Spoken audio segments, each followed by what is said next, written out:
Oi, gente. Estou vindo aqui com... até esqueci de colocar meu óculos. Com muito temor do Senhor. Vim falar algumas coisas. Não sobre a artista que gerou toda essa polêmica.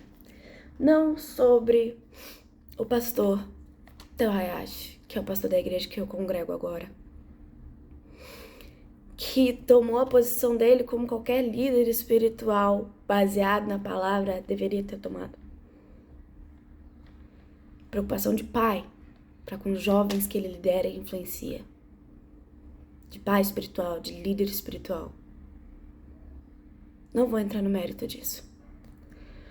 O que eu queria falar com vocês é o que tem me deixado muito preocupada com a gente, com a nossa geração, com jovens e adolescentes que se dizem cristãos, mas que não vivem uma vida baseada na palavra. Vivem uma vida de performance. Por quê? Porque tem uma coisa crucial que eles não têm, que eles perderam de vista. E essa coisa crucial é o zelo pela presença de Deus. Gente, quando a gente para ler a Bíblia, a gente precisa lembrar de certas coisas, do Velho e do Novo Testamento. A Bíblia completa é a palavra de Deus. E João 1 fala que Jesus é o verbo, Jesus é a palavra revelada. Então toda vez que você está lendo a Bíblia, você está conhecendo Jesus. Jesus é a Bíblia revelada.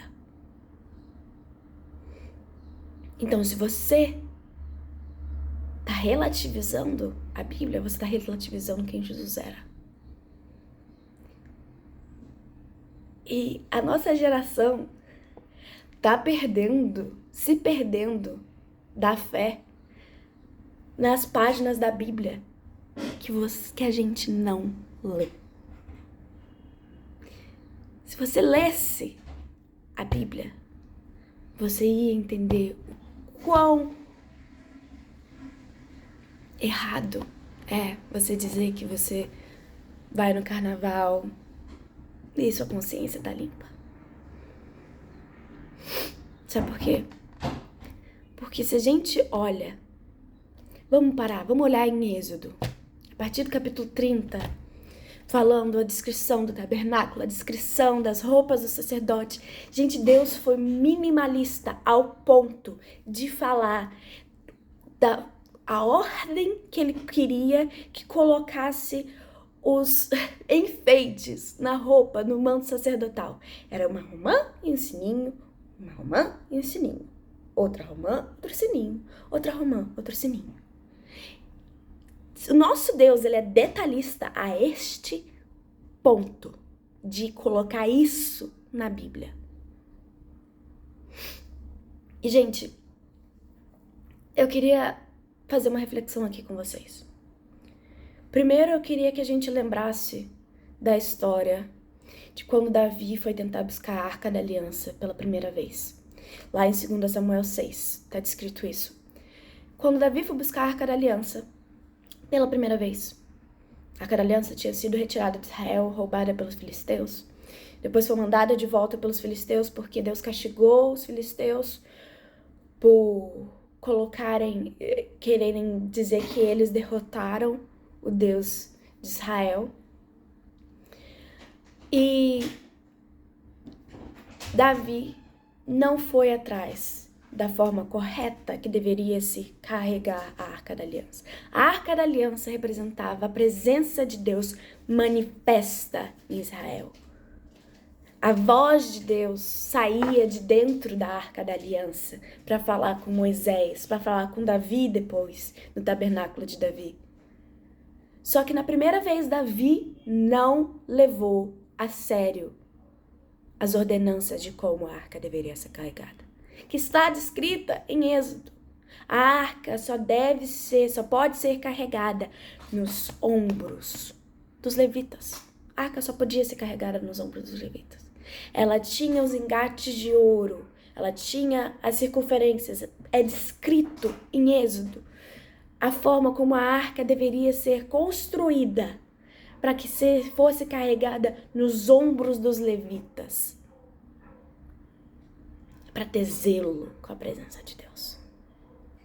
E também porque aquilo era uma imagem do que a gente carrega hoje.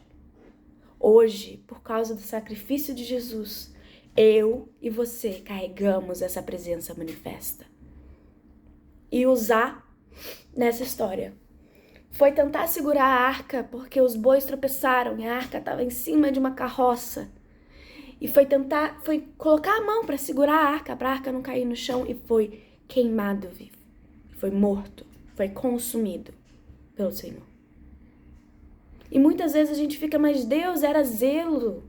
Ele estava tendo zelo com a arca do Senhor.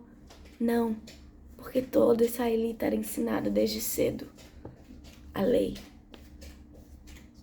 E se você era ensinado a lei, você sabia que só quem podia tocar na arca eram os levitas.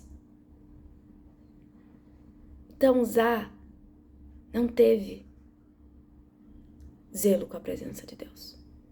E hoje eu e você carregamos essa mesma presença.